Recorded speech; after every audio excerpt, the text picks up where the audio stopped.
So, Makeup Revolution, Skincare Revolution London came out with new sprays, and I picked a few of them up, and I must say all of them are pretty fragrant. Their niacinamide is pretty fragrant. The superfruit one is pretty fragrant, and then the, what's the other one? The caffeine one is also not as fragrant, but I definitely picked some of them up. And they also came out with a new toner, which I thought might be able to hold a candle to the ordinary toner, which everybody knows and loves.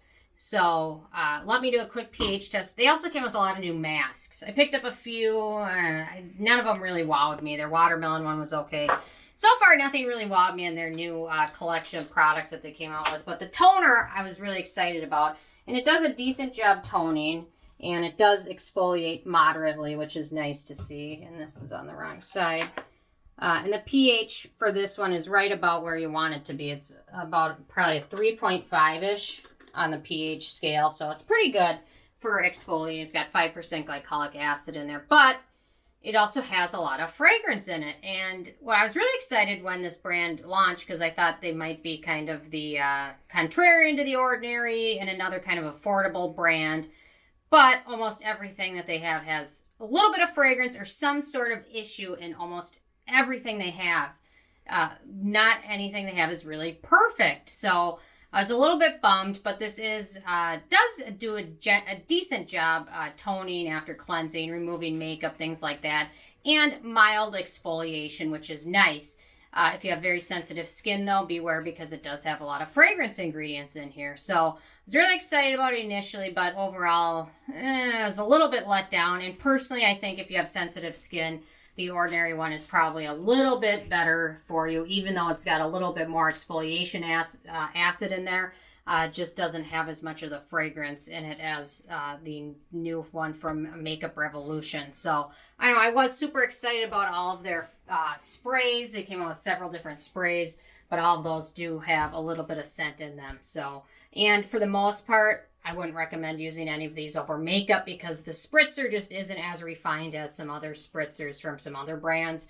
So you tend to get a little bit too much here and not enough there. So it's just not a fine spritz. And then their masks. I picked up the watermelon one and I returned that one pretty quickly. And I don't return things ever. I usually pretty much hand them down, but that one was just so irritating on my sensitive skin. I just didn't even want to pass it down to anyone. So this one actually out of all their new masks was my favorite. Their honey and oatmeal mask. Overall, compared to all the other masks they came out with, this one actually seems to be the most beneficial for skin, hydrating, and the least sensitizing and the least amount of added fragrance in it. So I don't know. Overall, their new collection for me was more of a miss. A couple good things in there, but overall, I'm hoping they kind of go back to a little bit less fragrance in there. And then all their packaging is a little bit iffy as well.